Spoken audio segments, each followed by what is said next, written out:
না। এই জন্য লাকাদ মান্নাল্লাহু আলাল মুমিনিনা, অবশ্যই অবশ্যই মান্নাল্লাহু আলাল মুমিনিনা, আমি মুমিনদের প্রতি অনুগ্রহ করেছি। আমি মুমিনদের প্রতি কি করেছি? অনুগ্রহ করেছি। ইসবাসা ফিহিম রাসূলা, আল্লাহর নবী মুহাম্মদ রাসূলুল্লাহ সাল্লাল্লাহু আলাইহি সাল্লামকে পাঠিয়ে, আল্লাহর নবীকে নিয়ামত হিসাবে তোমাদের কাছে পাঠিয়ে আমি আল্লাহ মুমিনদের উপর দয়া করেছি। বলি সুবহানাল্লাহ। মুমিন কারা?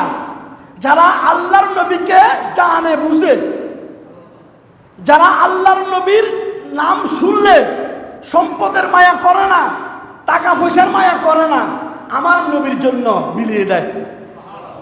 বলি সুবহানাল্লাহ। তারাই তো মুমিন, তারাই তো কি মুমিন। দেখেন, সমগ্র পৃথিবীর ধন সম্পদ যা কিছু থাকুক না কেন, সকল সম্পদ আল্লাহ আমার কবুল করে না। ওই সম্পদ কবুল করে যেই ব্যক্তির ভিতরে আমার নবীর ইশক মোহব্বত আছে। ঠিক কি না?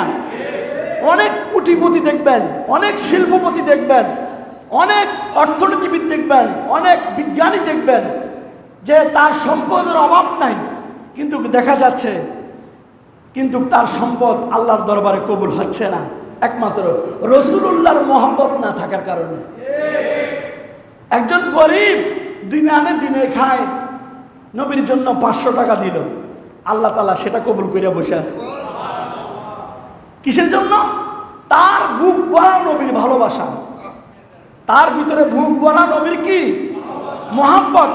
আর ওই শিল্পপতি, ওই কোটিপতি, তার ভিতরে আমার নবীর মহব্বত আছে, দুনিয়ার মহব্বত আছে। কিসের মহব্বত? দুনিয়ার মহব্বত। দুনিয়া বড় নাকি নবী বড়? যেই নবী না হইলে এই পৃথিবী হইতো না। ঠিক কি না? সেই নবীর জন্য আমরা সম্পদ ব্যয় করতে রাজি আছি কি নাই? জন্য বলি মারহাবা, আরো জন্য বলি মারহাবা। আল্লাহ আমাদেরকে সেই তৌফিক দান করুক বলে আমিন। হাজির।